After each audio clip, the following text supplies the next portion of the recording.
started, I gathered my supplies. For this you'll need a black or dark colored marker, preferably something like a Sharpie, and something to color with. And I'm going to use crayons today. Also, if you have a printer at home, you can print out this worksheet. It will tell you step by step how to work on your Snowflake color wheel. If you don't have it, then what you can do is find a piece of paper, preferably white, and find something round to trace, like a bowl. You want it to kind of fill up your paper. You don't want a teeny tiny one. And that one just fits. All right.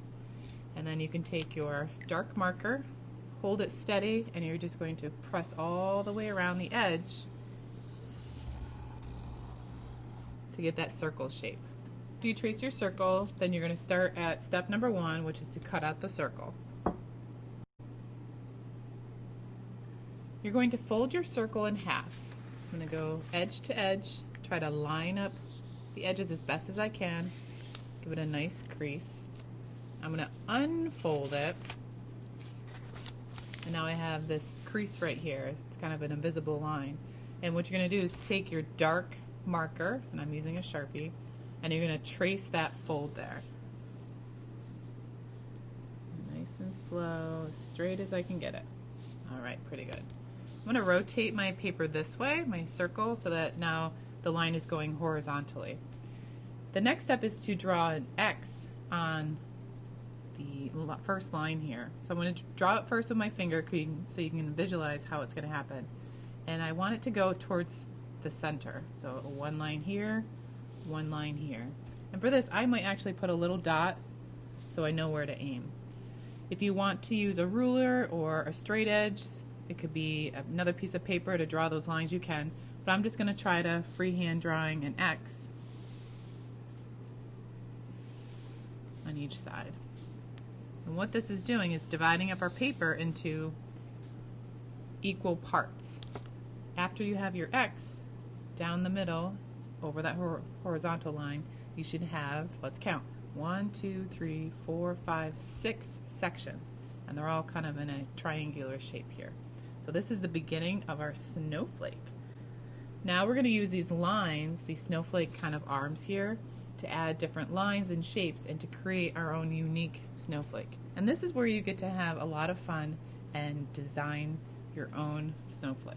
Now I want to think about a shape or a design that I can create here in the middle. And if you were to look at a snowflake, you'll notice that it's the same pattern all the way around, the radial symmetry. So I'm thinking in between each triangle here, I'm going to add an upside down V. And all I'm going to do is rotate my paper every time I draw one, and that will help keep it symmetrical and even all the way around. So just draw and spin as best as you can. Not all my triangles are even, but that's okay. I tried my best.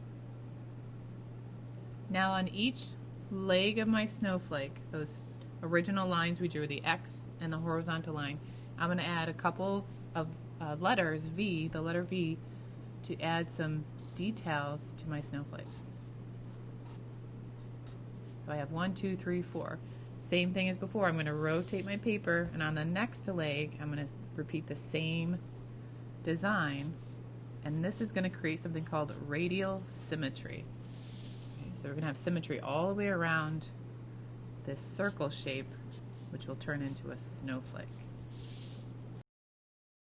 So you can stop there, or if you're like me and you want to go back and add a little more detail, I'm going to add little circles, little dots to my V's that I just did, all the way around.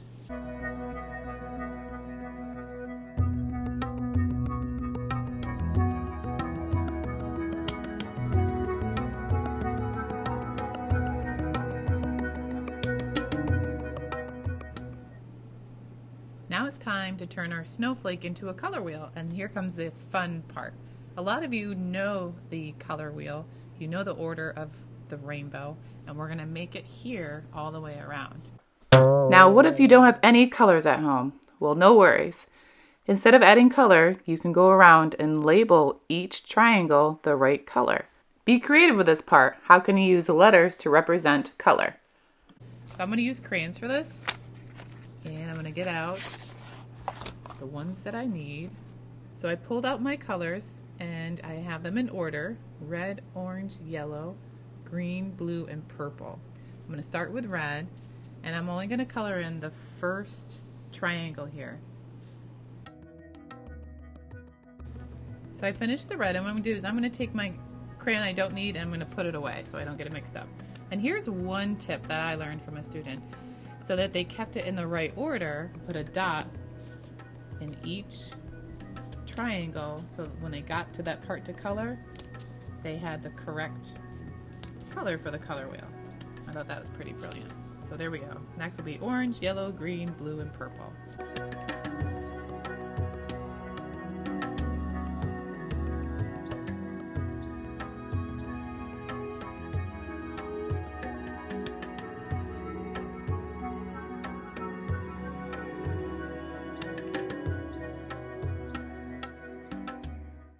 So I finished coloring in all the colors on my color wheel, and before I shout I'm done, because I'm not, I noticed that there's some spots where I could probably go back and work on it a little harder. And this is called craftsmanship. Showing good craftsmanship means that you're taking your time and doing your best. So if you get a little tired of coloring, take a break, come back to it.